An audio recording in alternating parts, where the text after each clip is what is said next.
Machu Picchu is an ancient ruin in Peru, South America. It was discovered in 1911 by Hiram Wingham, a professor at Yale University in the United States, during an expedition to South America. It is believed to have been built by the Inca Empire, which ruled South America in the 15th century. Machu Picchu is located in a deep valley in the Andes Mountains, 75 kilometers from Cusco, the capital of the Inca Empire. The city coincides with a 250 million-year-old precession at 2,430 meters above sea level, and 400 meters below it, the Urubamba River flows, twisting like a snake. By the way, why did the I family build Machu Picchu on such a high mountain? In fact, the area where Machu Picchu is located seems to be a completely unsuitable place for building a city. It would have been very hard work to drag heavy stone materials up to the heights, and it would have been quite inefficient to frequently go back and forth to the river below to get the water needed for life. Many archaeologists have speculated that it was built in a high altitude close to the sky to demonstrate their belief in the sun god, but since there are no documents remaining, it is not known for certain. For this reason, Machu Picchu came to be called the Lost Aerial City, and in 2007, it was selected as one of the new 7 wonders of the world due to its unsolvable mystery. But wait a moment. Is the city located so high up as archaeologists have pointed out? In fact, according to the standards of the Indians, Machu Picchu is not that high. Aconcagua, the last peak of the Sandpiper Triad, is at an altitude of 6,962 meters, while the capital of the Causal Empire, Cusco, is at an altitude of 3,400 meters, while the altitude of the Causal Empire is only 2,430 meters. In fact, when traveling to South America, people often go from Cusco to Machu Picchu, but it is said that if you get mining sickness in Cusco, the altitude of Machu Picchu, which has a lower altitude, your mining sickness will often be cured. In other words, in the Causal Empire, Machu Picchu was a place that would be more appropriately described as a fixed location rather than a high altitude. There is some doubt about the theory that this was an area of enemy height for performing religious services to the sun. If that is the case, it may be better to change the question. In other words, it is not why Machu Picchu was built in the Coche, but why Machu Picchu was built there. Let's take a closer look at Machu Picchu from a geological perspective, rather than a cultural anthropological one. In fact, from a geological perspective, Machu Picchu is located in an even more surprising place. This is because you can find many traces of fissures and faults here and there.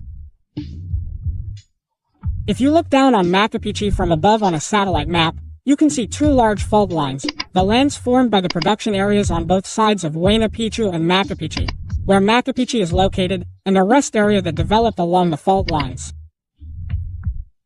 If you look at the whole area in 3D, you can see that it has the shape of a normal fault, which was created by the forces pulling on both sides, causing the strata to move up and down. Looking at this, the lands are the parts that rise relatively upward due to the fault, and the land is the part that sinks relatively downward due to the fault. If such a fault structure is developed, the possibility of earthquakes and landslides is very high. In fact, in Machu Picchu, you can easily find traces of earthquakes and landslides. Part of the wall surrounding the sacred square has been severely tilted to one side due to earthquakes, and parts of the fields have been damaged by landslides and shifted slightly from the surrounding area. So why did such a fault develop in Machu Picchu? The reason can be easily understood by looking at the formation history of the Andes 300. The Andes 300, where Machu Picchu is located, is a region created by the collision of the Nazca Plate and the South American Plate about 80 million years ago. As a result, lateral pressure was continuously applied between the 2 plates, and fault activity such as floods, artificial volcanoes, and earthquakes became frequent.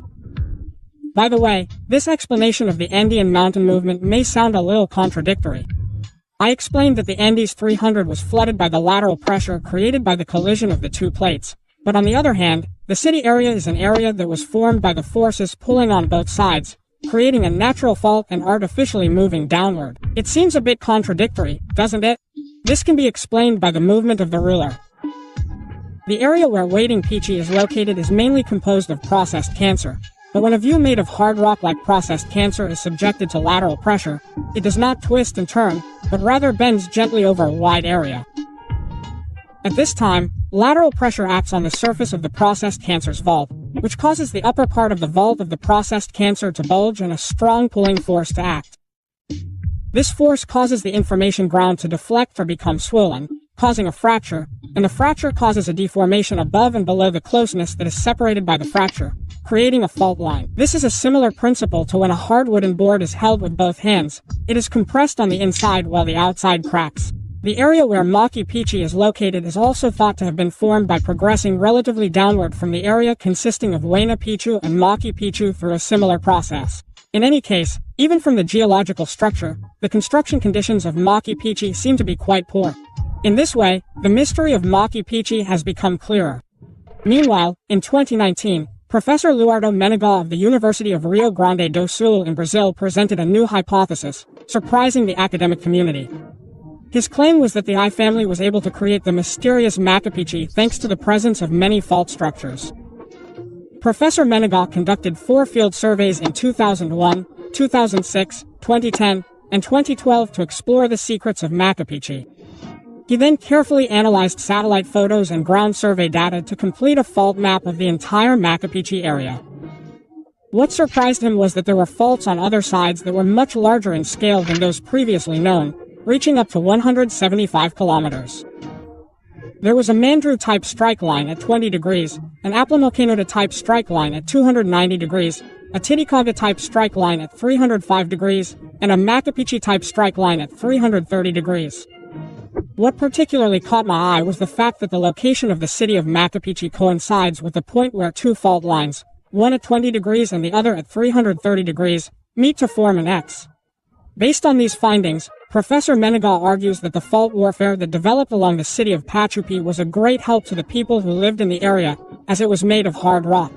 From a scientific point of view, Professor Menegal's opinion was that it was easier to obtain triangular stones, stone-shaped stones, and hexagonal stones, as the fault lines intersect and apply force to the rocks in various directions, which creates cracks. When you look at the ruins of Machu Picchu, you can see that stones of various sizes and shapes were used as materials, unlike ordinary buildings.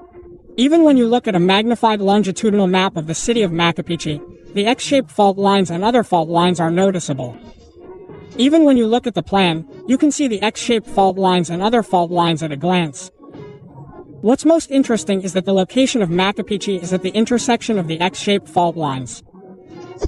From this evidence, Professor Menegal concluded that the Machu Picchu area already had a sufficient amount of stone that was easy to process due to the development of the fault line, and that the Inca chose this place to build the library of Machu Picchu. Of course, some people argued that it was a coincidence. Professor Menegal pointed out that other Inca ruins such as the Puca Pucara and Pisac Volanta rice fields near Cusco are also located along the fault line, and emphasized that the construction of the ruins on the fault line was not a coincidence but a necessity.